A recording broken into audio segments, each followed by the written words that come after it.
no nosso querido e extremo da Zona Leste. Abra sua Bíblia em Hebreus capítulo 11. Hebreus capítulo 11.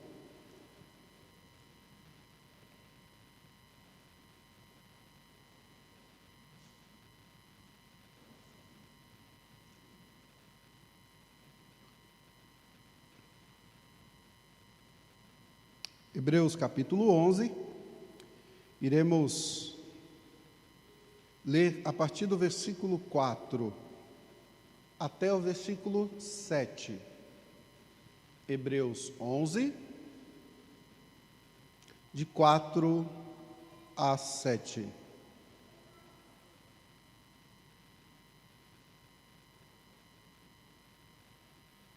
Abra sua Bíblia, leia o texto, pois certamente você já será abençoado, já será edificado com a palavra de Deus, que diz assim: pela fé, Abel ofereceu a Deus mais excelente sacrifício do que Caim, pelo qual obteve testemunho de ser justo, tendo a aprovação de Deus quanto às suas ofertas. Por meio dela também, mesmo depois de morto, ainda fala. Pela fé, Enoque foi trasladado para não ver a morte. Não foi achado, porque Deus o trasladara, pois antes da sua trasladação, obteve testemunho de haver agradado a Deus. De fato, sem fé, é impossível agradar a Deus. Porquanto é necessário que aquele que se aproxima de Deus creia que Ele existe e que se torna galardoador dos que o buscam.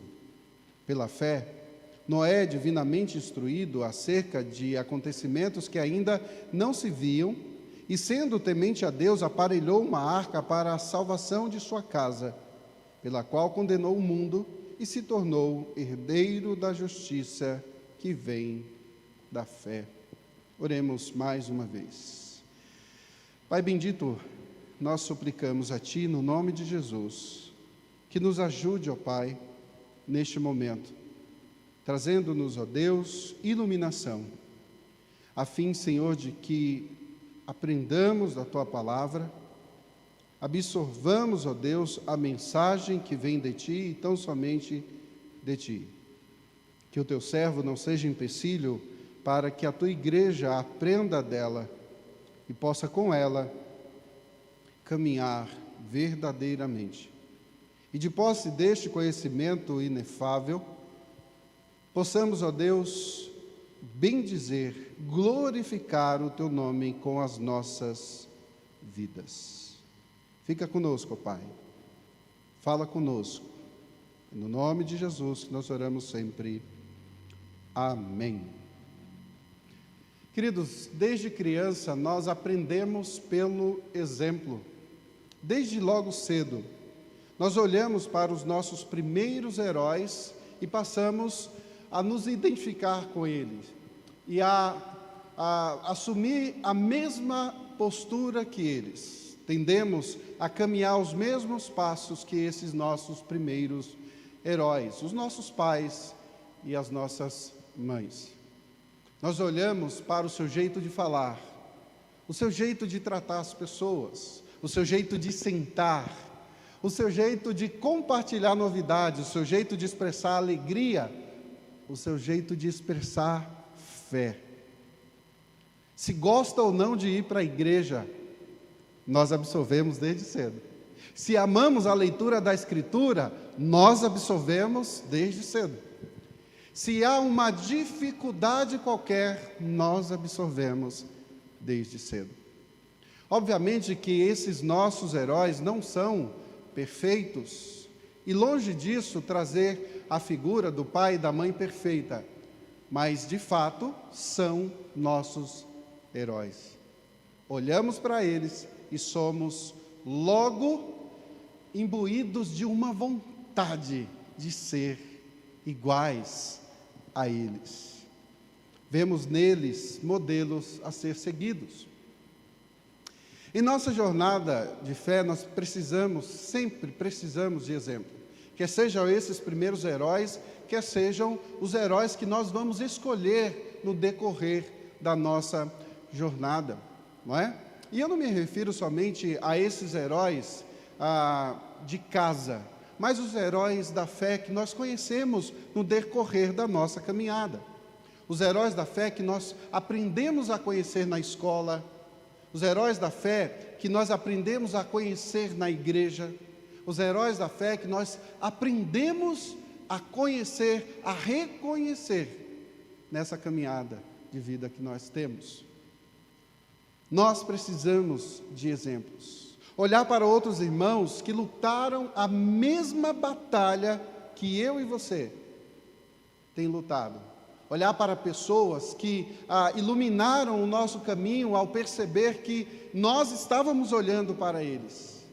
E à luz do que o apóstolo Paulo ensina, dizer claramente assim: pode me imitar, pois eu sou imitador de Cristo. Não tem muitas vezes essa ideia estranha e fajuta de que eu não devo olhar para o homem, porque o homem deve olhar sim, queridos. Eu não devo confiar no homem, porque maldito o homem que confia. Não, o texto não está falando disso. O texto está falando a respeito da salvação. Esse texto: maldito o homem que coloca em si as suas forças. Se não fosse assim, como o próprio Mestre Jesus diria para nós: amai-vos uns aos outros. Como amar se não confiar? Como amar se não seguir o exemplo?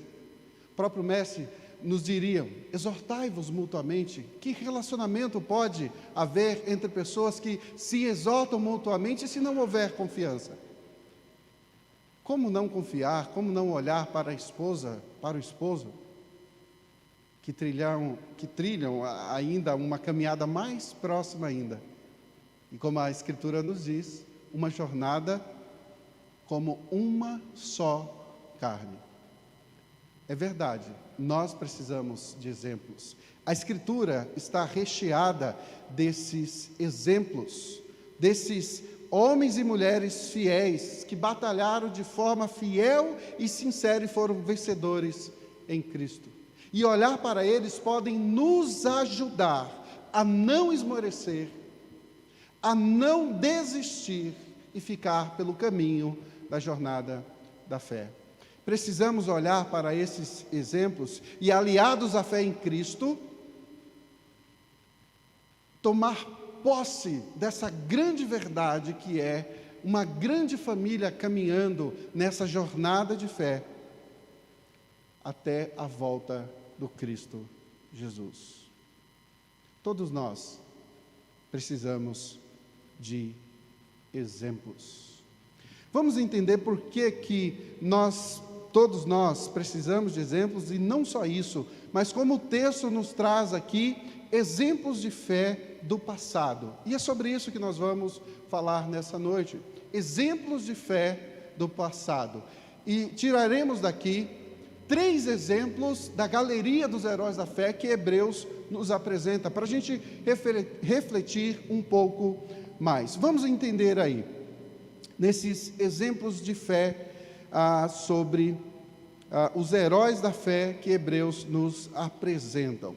Mas antes disso, antes da leitura que nós fizemos, nós temos 3 versículos aí que trazem para nós uma perspectiva muito mais abrangente de fé do que nós imaginamos. Acompanhe comigo.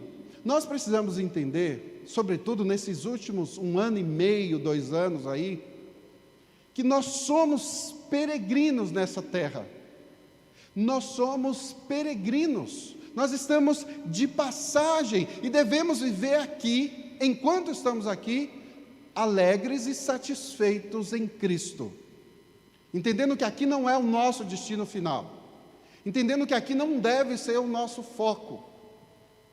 Entendendo que nós precisamos estar aqui, viver aqui, felizes e satisfeitos em Cristo, mas com o olho na eternidade. E nessa caminhada de fé, só é possível viver alegre e satisfeito se compreendermos muito bem a jornada de fé. Não é um tiro de 50 metros, Não é uma corrida que termina em pouco tempo, mas é uma grande e terrível maratona. É uma grande e terrível maratona em que precisamos saltar obstáculos, em que precisamos enfrentar adversidades. Precisamos olhar para a nossa vida aqui como se já víssemos a fita da chegada final, a fita da medalha de ouro que tanto almejamos, que muitos têm almejado lá em Tóquio, exatamente nesse momento, por ocasião das Olimpíadas. Precisamos olhar para a nossa vida dessa forma, para só então entender um pouco mais do que o autor está falando aqui, pois ele nos dá aqui exemplos do passado, a fim de fortalecer a nossa fé, e vai apontar para Cristo como o aperfeiçoador dessa fé. Perceba comigo que nós vamos aprender aí a definição de fé antes dos exemplos de fé. Então nós vamos sair, na leitura que nós faremos aqui do verso 1 ao verso 3, nós vamos entender, ok, isso é fé. Mas antes que a gente fique apenas recitando o versículo, sem muita profundidade e embasamentos, vamos entender um pouquinho mais aí sobre o que é a fé que ele fala aqui de forma bem rápida e simples, do versículo 1 ao versículo de número 3. Vamos entender o que ele diz aí. Perceba. Vamos ver aí a nossa primeira definição.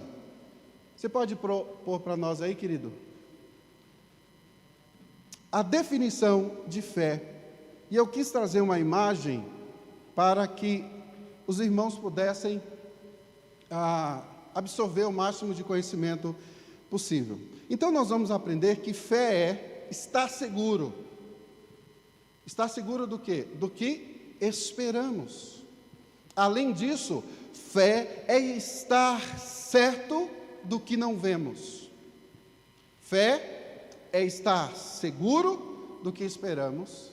Fé é estar certo do que não vemos.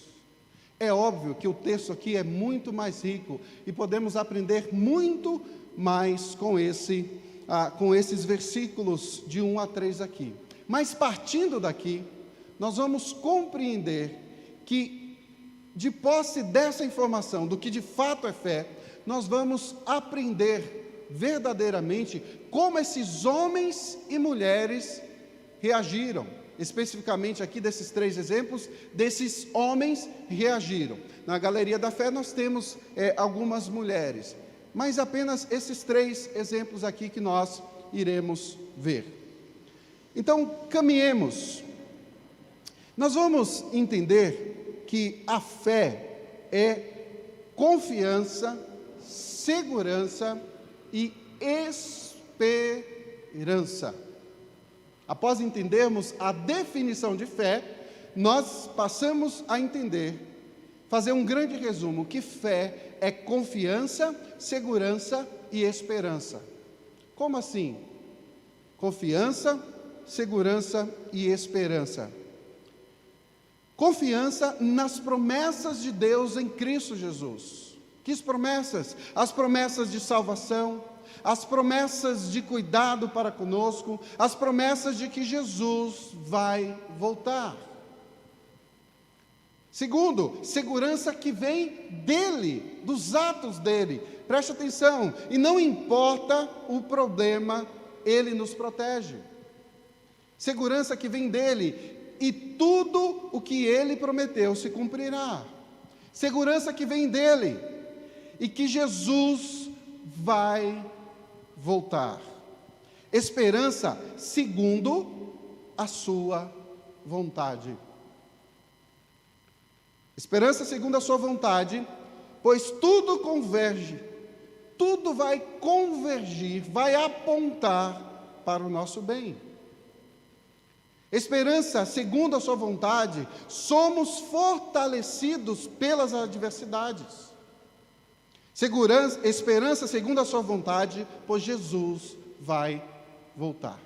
Você percebeu que nós repetimos aí 3 vezes Jesus vai voltar. No momento em que falamos de confiança, entendemos, Jesus vai voltar.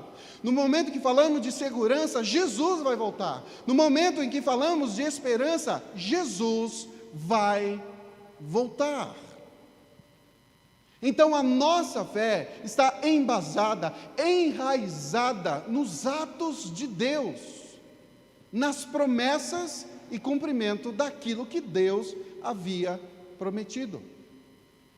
Essa mesma fé vai ser apresentada aos heróis da fé aqui, e eles reagirão de uma forma completamente diferente do que nós costumamos ver e perceber. A carta foi escrita com o intuito de alertar os judeus que estavam querendo voltar para as práticas antigas. Nós vamos entender que esses judeus convertidos, esses irmãos na fé, que verdadeiramente haviam apresentado conversão, haviam apresentado mudança de vida, haviam apresentado conversão real, profunda. No entanto, a perseguição era tamanha que eles começaram a titubear, a ter dúvidas: será esse mesmo caminho? Haviam pessoas que estavam cobrando deles uma postura diferente. Preste atenção. Antes, a minha religião diz que eu deveria seguir da seguinte maneira. E agora, a minha religião foi desmascarada. A fé que eu seguia era uma fé morta. Eram apenas rituais que eu seguia, muitas vezes, sem saber o que eu estava fazendo. Nenhuma relação com os nossos dias, não é? Então, ele apresenta, os discípulos apresentavam para eles, especificamente o autor da carta aos Hebreus, que nós não sabemos quem é, apresenta para eles uma perspectiva diferente. Deixa eu mostrar aqui para vocês. A religião, a fé que vocês demonstravam, ela teve o seu lugar na história. A fé que vocês demonstravam teve um lugar na história. No entanto, ela faz parte do passado.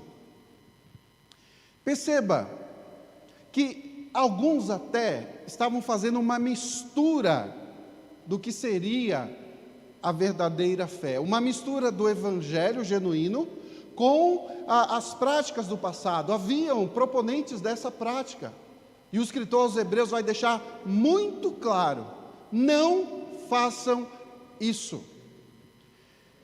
O grande tema, a grande mensagem que ele vai apresentar aqui é a supremacia de Cristo sobre todas essas práticas, a supremacia e a suficiência de Cristo frente às práticas do Antigo Testamento.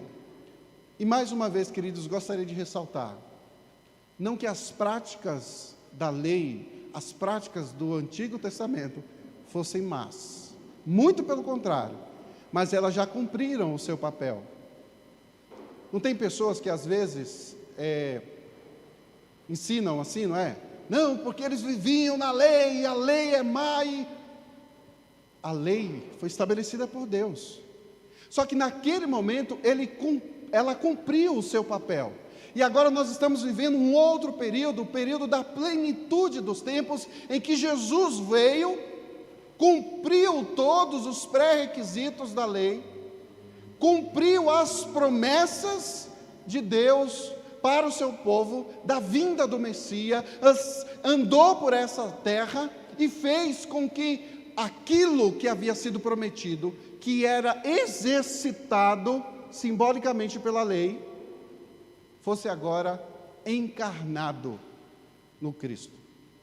E é por isso que nós podemos afirmar com toda a certeza que as práticas que eles estavam tendo essa divergência, essa dificuldade de compreender se deveriam voltar ou não para as práticas do judaísmo, ou ceder às tentações, porque a pressão era grande, irmãos. A gente não está falando aqui de ser chamado de crentinho, né? O crente fajuto, que anda com a Bíblia embaixo do braço, crente desonesto, pastor ladrão. A gente não está falando disso.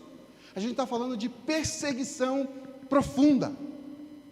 A gente está falando aqui de que se você tinha um negócio, ninguém mais comprava lá no seu negócio. Ninguém fazia mais negócio com você porque você era um traidor. Nós estamos falando aqui de perseguição de morte. Afinal de contas, foi isso que o Senhor enfrentou, e todos os discípulos e todos os que vieram depois deles. A carta aos Hebreus nos chama a uma postura completamente de fé, a olhar para esses eventos como cumpridos e ter a plena convicção de que a fé é confiança, segurança e esperança. Pode encher a tela aí, queridos, com os 3 aspectos, para que a gente não avance muito no horário. Como eu já afirmei para os irmãos, confiança que é apresentada para nós aqui, do verso 1 ao verso 3, confiança nas promessas de Deus em Jesus, segurança que vem dele e esperança segundo a sua vontade. Os 3 aspectos que são apontados aqui, apontam sobretudo para Cristo e a realização das suas obras. Quando possível, pode encher a tela aí, para que nós consigamos visualizar por completo. Então, vamos ao primeiro versículo aí, versículo de número 4. Sabedores de todas essas informações, para quem ele escreveu, como e por que eles escreveram, o autor aos Hebreus escreveu isso, chamando a atenção deles para uma fé palpável, real e verdadeira. Nós chegamos aos exemplos. Perceba a estrutura do texto, a lógica que ele está fazendo. Olha só, fé é isso aqui. Agora deixa eu te dar exemplos de fé. Aí ele vai agora começar uma sequência de 21 pela fé. Ele vai repetir isso 21 vezes até o final do capítulo 11. Pela fé, Abel ofereceu a Deus. Pela fé, Enoque foi trasladado. Pela fé, Noé é divinamente instruído. Pela fé, Abraão. Se você for ler depois em casa, estudar o texto, perceba que ele gasta um pouco mais de tempo com Abraão. São 6 divisões aí que ele traz aí, tratando sobre Abraão. Por quê? O peso do grande patriarca Abraão sobre o judaísmo, sobre o coração de pessoas que estavam sendo agora convertidas, mudando de vida completamente, e ele traz a Abraão à baila para mostrar. Mas antes de chegar em Abraão, ele traz aqui Adão. Como assim, pastor? Não tem Adão aí? Adão aqui representado por Abel. Preste atenção. Pela fé, Abel ofereceu a Deus mais excelente sacrifício do que Caim, pelo qual obteve testemunho de ser justo. Abel ofereceu mais excelente sacrifício. Nós vamos olhar para o texto aqui e perceber, não somente aqui, mas também em Gênesis, que nós não temos muitos detalhes sobre a fé de Abel. Mas os aspectos que são aqui ressaltados são os aspectos que diz muito a respeito da fé de Abel. O texto traz apenas aqui o ato sacrificial das promessas, o ato que ele deveria cumprir, baseado nas orientações certamente dos seus pais, e não somente de Abel, mas também do próprio Caim, que traz aí as primícias do seu rebanho, não é? Abel traz as primícias da sua colheita e Caim traz as primícias do seu rebanho. É interessante perceber que dessa lista aqui, Abel é o único que é chamado por justo por Jesus. Se você for ler lá em Mateus 23, se eu não me engano, Jesus chama de Abel o justo. Não é? Jesus fala do que aconteceu com Abel e como o sangue dele vai pedir vingança, não somente em Mateus mas mais lá para frente em Lucas, se não me engano, também. Então não é dada aqui nenhuma explicação porque o seu sacrifício foi aceito e o do seu irmão não foi. O texto não mostra claramente assim, olha, Abel foi aceito por isso e Caim não foi aceito por esse motivo. Né? Mas nós temos indícios que apontam aqui para a atitude do ofertante. A atitude, o estilo de vida que Abel tinha. De alguma maneira, os dois irmãos sabiam que precisavam sacrificar ao Senhor. Foi estabelecido pelo próprio Deus, momentos antes, que para haver o apaziguamento, o aplacamento da ira de Deus, era necessário o sacrifício de um inocente. Pois é isso que Deus faz no momento em que Adão e Eva pecam. Deus faz, preste atenção, Deus está aqui estabelecendo um princípio de que o sacrifício iria apaziguar a sua ira. Sacrifício de um inocente. E ali nós temos o primeiro sacrifício. Quem é que faz o primeiro sacrifício? É Caim? É Abel? Não. O próprio Deus faz o primeiro sacrifício e do couro do animal faz vestes para Adão e Eva. Então Deus ali estabeleceu o sacrifício. Nós temos aqui esses dois, esse indício de que eles aprenderam a cultuar com o próprio Deus. Perceba um pouco além, que a base para isso, sobre a ideia de que a gente não sabe muito bem porque Deus aceitou um ou outro, nós podemos pegar do conselho que Deus dá, vamos dizer assim, para Caim. Lembra? Um pouco antes do momento fatídico em que o irmão tira a vida do outro, Deus diz assim: Caim, por que você está assim? Por que você anda emburrado? Por que você anda bloqueando as pessoas no WhatsApp e no Facebook? Por que você anda tão irado? Deus, sabedor do seu coração, diz: Caim, o mal está aí, batendo na sua porta. Cumpre você a dominar esse desejo que está dentro do seu coração. E Caim ignora completamente a orientação do pai e ainda obtuso, irascível, diz para Deus: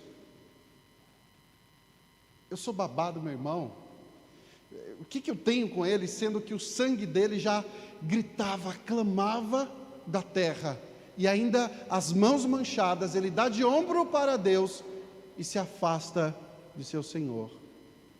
A grande questão aqui, queridos, que nós podemos olhar e perceber, é que nós devemos olhar para o ofertante e não para a oferta. Quando nós olhamos demais para a oferta, nós nos perdemos, porque às vezes uma oferta suntuosa pode nos fazer desviar o nosso foco. O texto nos ensina para a gente olhar para o ofertante. Nós vamos entender que a vida de Abel era uma vida de devoção ao Senhor. A oferta primeva da vida de Abel era a oferta de vida. O que ele ofereceu no altar foi cumprimento do que Deus havia dito. O que Caim oferece no altar estava misturado, eivado de pecado, de ira, de ganância, de raiva, de inveja do seu irmão. E assume uma postura completamente diferente do verdadeiro adorador. Somente aqui em Hebreus nós vamos ver Abel sendo citado como aquele que fez segundo a fé. Ele entra aqui como o primeiro da galeria da fé para nos ensinar que não somente o sacrifício, mas a sua vida era uma vida de fé. Perceba no versículo aí, olha, pela fé Abel ofereceu a Deus mais excelente sacrifício do que Caim, pelo que obteve testemunho de ser justo, tendo a aprovação de Deus quanto às suas ofertas. Por meio dela o quê? As suas ofertas. Por meio dela, também mesmo depois de morto, ainda fala.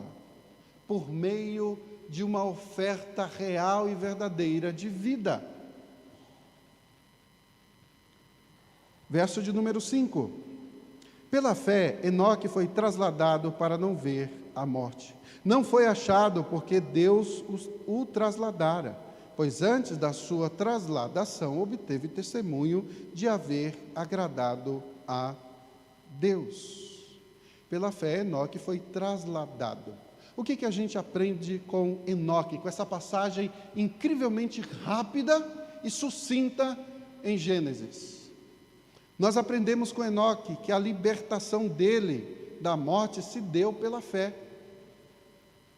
Foi um dos pouquíssimos homens na Escritura que não viu a morte como geralmente nós costumamos ver, com toda a sua dor, com toda a sua influência negativa e poderosa do pecado, porque é isso que a gente tanto teme na morte. Além do medo do obscuro, do futuro, que a gente não conhece, a morte causa tanta ojeriza, tanto medo e tantos sentimentos ruins em nós, porque ela é uma vírgula na história da humanidade. Ela deve causar isso sim. A morte traz dor, ódio, raiva, ingratidão e tudo mais que ela pode trazer nesse pacote. E é por isso que a morte é vista dessa maneira. É por isso que quando nós vamos ao funeral de um servo de Deus, nós encontramos pranto, saudade, dor da perda, no sentido apenas de que, nós vamos nos encontrar. É só saudade que bate aqui dentro. Mas o contrário acontece no enterro do ímpio. Você percebe ódio, ranger de dentes, raiva do próprio Deus, porque segundo a maioria, foi Deus quem tirou aquela pessoa da gente. O servo de Deus deve celebrar, glorificar o nome do Senhor, e de forma consciente, sabendo que esse momento é um momento de excelente reflexão para os que ficam, para que entendamos muito mais o valor de viver a jornada de fé no hoje. Ainda aprendemos com Enoque que Deus o provou antes de ser trasladado. Essa trasladação, queridos, quer dizer que Deus levou ele de um lado para o outro. Basicamente é isso que a palavra quer dizer, não é? Transportar de um lado para o outro. E Enoque foi aqui transportado da terra para a companhia do Senhor. Então, Enoque agradou a Deus. E nós vemos aqui algo bem interessante, que o mesmo termo que é utilizado com Abel é utilizado para Enoque no texto original. Nós vamos encontrar aí Abel, né, lá no finzinho do verso 4, obteve testemunho de ser justo, tendo a aprovação de Deus quanto às suas ofertas. E Enoque, nós encontramos que Enoque obteve testemunho de haver agradado a Deus. Abel agradou a Deus, Enoque agradou a Deus. De que maneira? Sendo um cara legal, um vizinho, gente boa, que nunca contraria o vizinho, né? Mas porque esse negócio de falar de Jesus, porque religião a gente não discute, não é? Muito pelo contrário. A fé expressa aqui por eles foi o que agradou a Deus. A fé viva, que é um vizinho gente boa sim, que é um vizinho que está presente, que caminha com aqueles que estão à sua volta, mas que fala do Evangelho para os seus vizinhos, que fala da soberana vocação que nós temos, que fala do sacrifício de Jesus na cruz. Esse é aquele que, por meio da sua fé, apresenta Jesus ao mundo. Nós vamos encontrar que Enoque agradou a Deus. Abel agradou a Deus. Versículo de número 6. De fato, sem fé é impossível agradar a Deus. Nós vamos entender, queridos, que não pode haver relacionamento entre Deus e os homens se não houver fé. E a fé verdadeira, a fé que nós exprimimos ao máximo ali, na nossa insuficiência humana para entender e relatar. Uma fé baseada na confiança, segurança e esperança. Uma fé que vai apresentar para nós uma perspectiva totalmente diferente. Uma fé enraizada em Cristo. Agora que podemos ver, preste atenção na letra C. Confiar na promessa de que Jesus vai voltar. Letra C, segurança que vem dele de que Jesus vai voltar.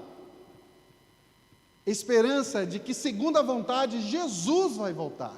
A nossa fé é essa, baseada nos atos do Cristo. Então nós vamos perceber que a carta aos Hebreus apresenta aqui vários momentos que podemos nos aproximar de Deus, ter esse relacionamento real, verdadeiro e sincero. Como inicia o versículo 6, de fato, sem fé é impossível agradar a Deus, porquanto é necessário que aquele que se aproxima de Deus creia que Ele existe e que se torna galardoador dos que o buscam. Preste atenção, fique comigo aqui. Como é possível haver um relacionamento com Deus sem fé? O texto deixa claro, não é possível. Como que acontece esse relacionamento? E a carta aos Hebreus é emblemática, queridos, porque ela vai dar para nós aqui uma direção. Abra aí, volte algumas folhas, no capítulo 4, versículo 16. Da carta aos Hebreus mesmo, volte algumas folhas, 4:16.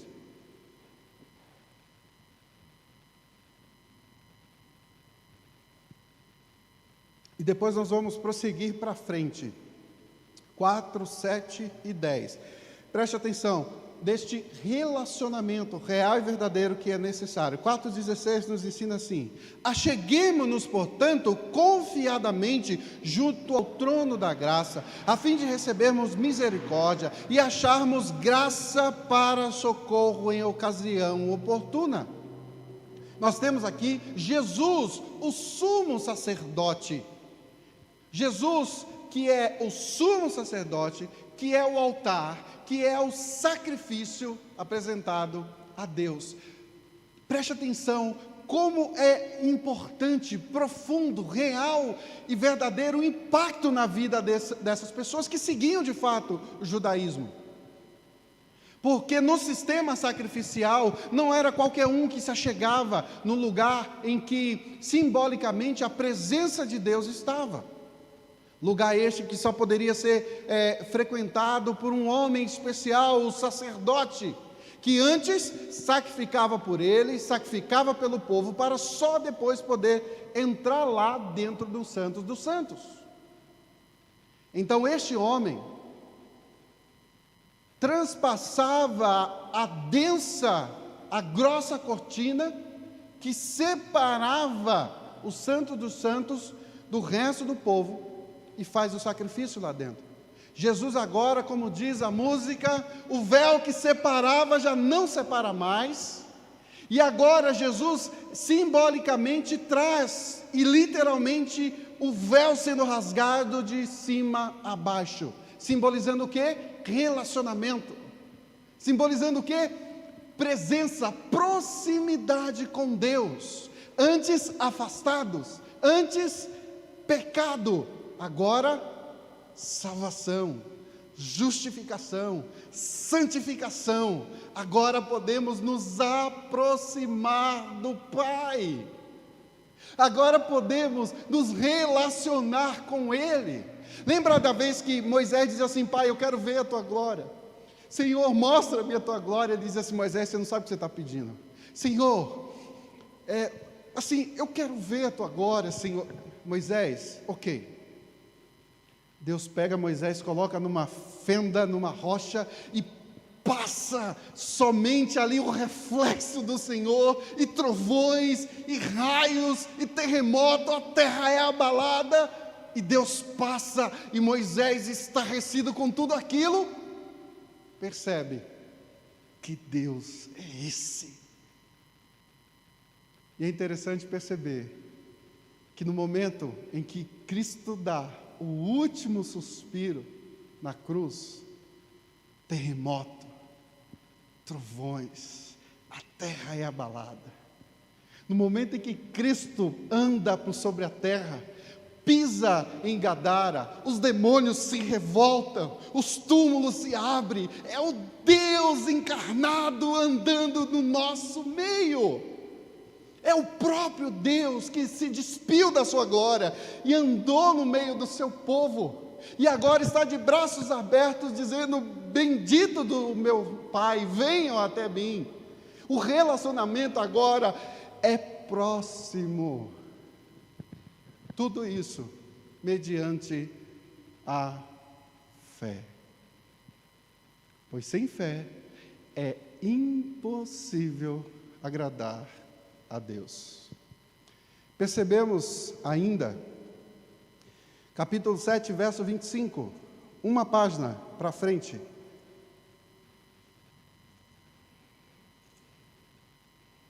O texto diz assim no 25: por isso também pode salvar totalmente os que por ele se achegam a Deus, vivendo sempre para interceder por eles. Cristo, o único sacerdote perfeito. Ele é o Cristo, o sacerdote, o mediador da salvação. E agora nós podemos nos relacionar com Ele. Capítulo 10 agora, mais uma página para frente, o verso de número 22. Primeiro o 10, versículo 1. Mostrando aqui o sacrifício antigo eram humanos e transitórios, como diz o subtítulo aí, olha, a expiação foi feita por Cristo, é divina e permanente. Como isso cai nos ouvidos daqueles homens praticantes fiéis da lei, presta atenção. Ora, visto que a lei tem sombra dos bens vindouros, não a imagem real das coisas, nunca jamais pode tornar-se perfeitos os ofertantes, com os mesmos sacrifícios que ano após ano, perpetuamente eles oferecem. Agora o verso 22, do 10 ainda, diz assim: aproximemo-nos com sincero coração, em plena certeza de fé, tendo o coração purificado de má consciência e lavado o corpo com água pura. Aproximemo-nos com fé. É impossível nos relacionarmos real, profunda e verdadeiramente sem fé. A verdadeira fé, que é a fé no Cristo, não a fé da tradição. Eu creio porque minha avó me ensinou que assim seria. Não a fé humana, física, eu creio porque isso aqui existe, mas uma fé real, profunda e verdadeira, baseada nos atos do Cristo. Uma fé que é estar seguro, que é esperar confiantemente, que é estar certo do que nós não vemos. Sem fé é impossível agradar a Deus. Aspectos da fé de Enoque que nós ressaltamos aí. Enoque cria que Deus existia. Enoque cria que Deus recompensa os que o buscam, como diz aí no final do verso de número 6, né? É galardoador dos que o buscam, eles abençoam, ele recompensa aqueles que o buscam. É por isso que vemos Enoque andando com Deus, pois ele expressou a sua fé.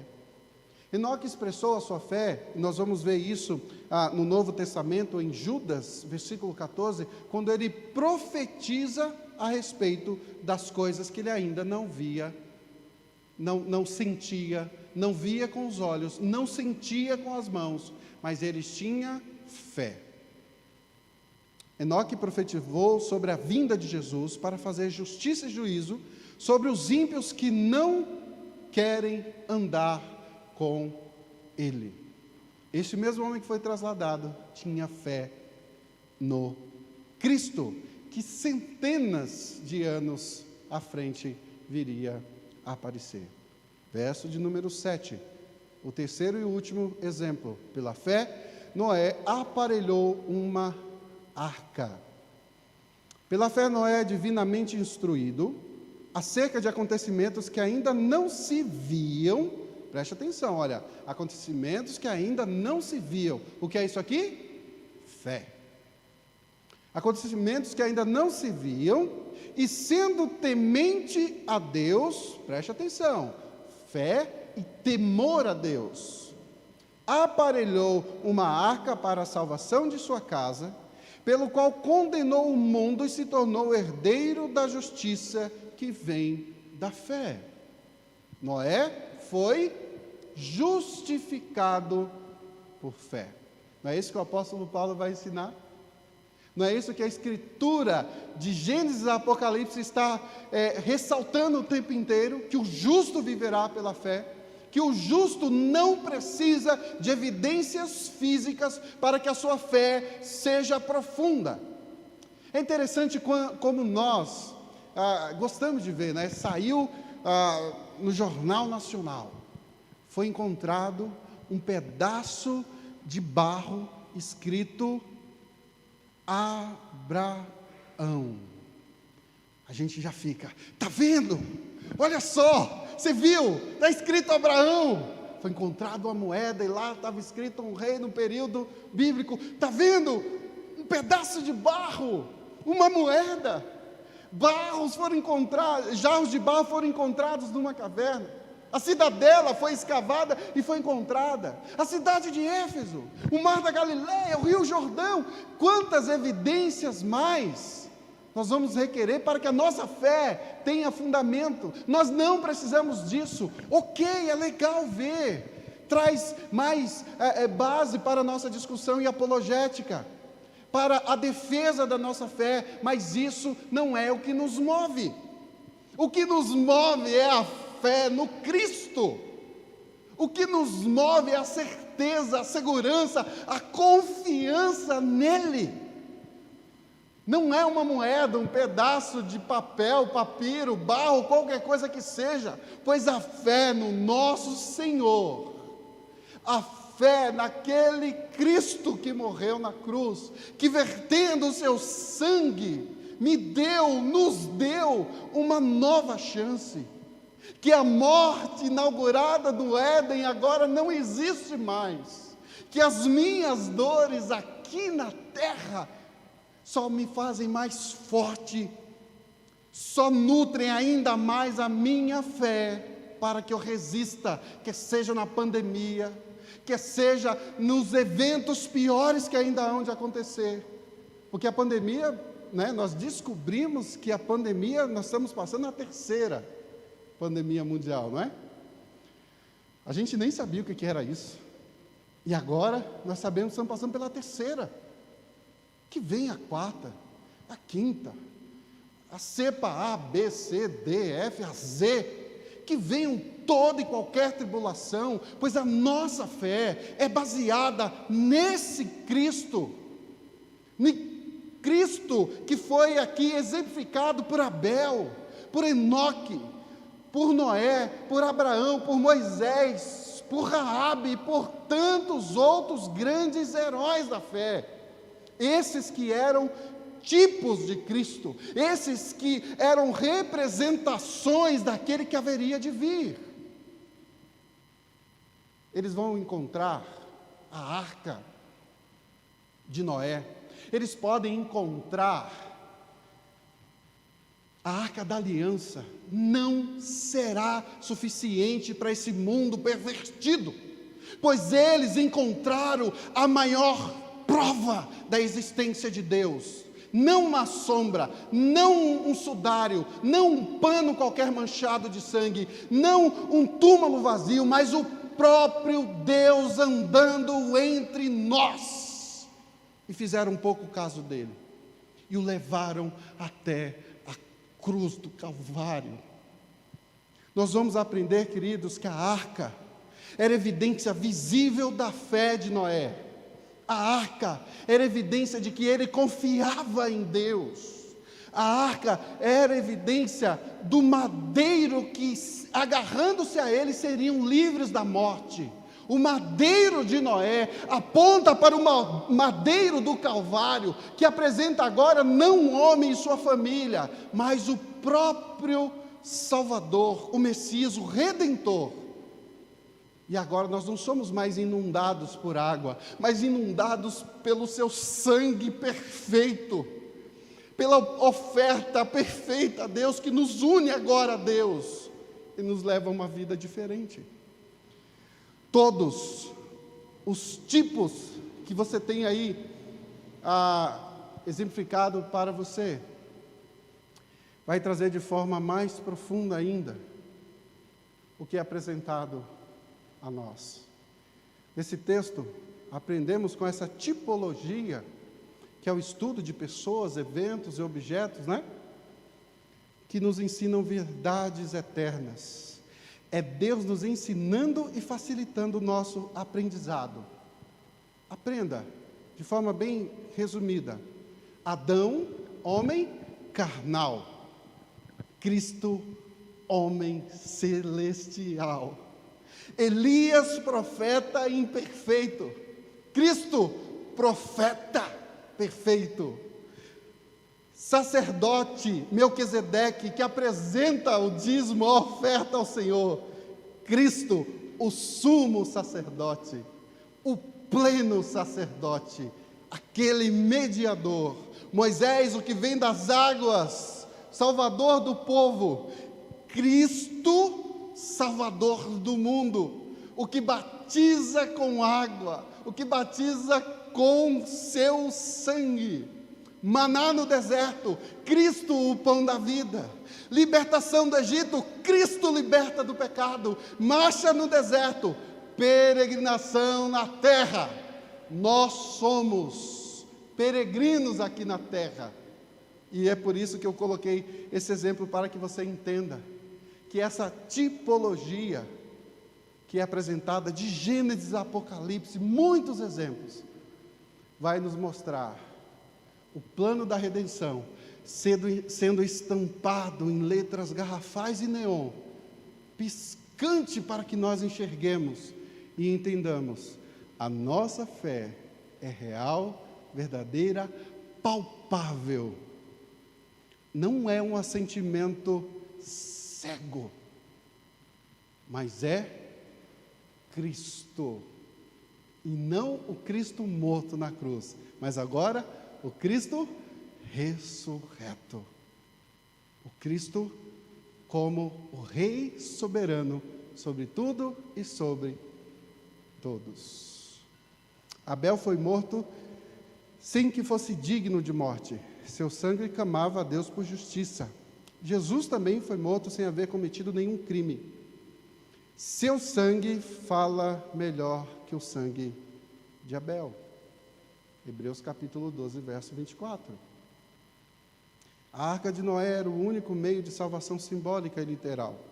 Cristo é o único meio de salvação antes do fim. Noé pregava a arca como a única chance e a fé no seu Deus. Nós pregamos a Cristo. Na arca, quem cresce na palavra de Noé, na segurança da embarcação, e se arrependesse dos seus pecados, poderia ser salvo. Ao entrar na arca, era um ato público e subtende-se a renúncia do que ficaria para trás e seria varrido pela água. Lembramos, queridos, que a salvação pela arca foi comparada ao batismo por Pedro, em sua primeira carta, no capítulo 3, verso 20 a 21. Tudo isso encontramos paralelo na conversão a Cristo. Enoque era o profeta do juízo. assim como Cristo combate e condena todo o ímpio e suas impiedades. Chegamos à conclusão, queridos, desde o início da raça humana, a salvação sempre foi pela fé. Sempre foi pela fé. Desde o início, sempre foi pela fé. Não tem como agradar a Deus a não ser pela fé. Aqueles que vivem uma vida dúbia, uma vida titubeando entre o mundo e a igreja, precisam rever a sua vida. Seria melhor que não viessem mais à igreja. Eu falo isso com todo cuidado, queridos, porque a Escritura vai nos ensinar, em diversas passagens, que Deus diz que vai nos vomitar, nas palavras do Cristo, em Apocalipse, lembra? A uma das igrejas, porque você é morno, estou a ponto de vomitar-te. Nós somos, quando titubeantes, expelidos, vomitados pelo Senhor naquele dia. A fé salvadora se apoia nas promessas de Deus em Cristo Jesus. A fé não é um assentimento cego, queridos, mas envolve o intelecto, certeza, confiança, segurança, esperança. A fé nos dá firmeza para esperar. Gostaria de aplicar aqui algumas verdades para que você saia daqui refletindo sobre o que fazer depois da gente aprender um pouco mais nesse capítulo 11.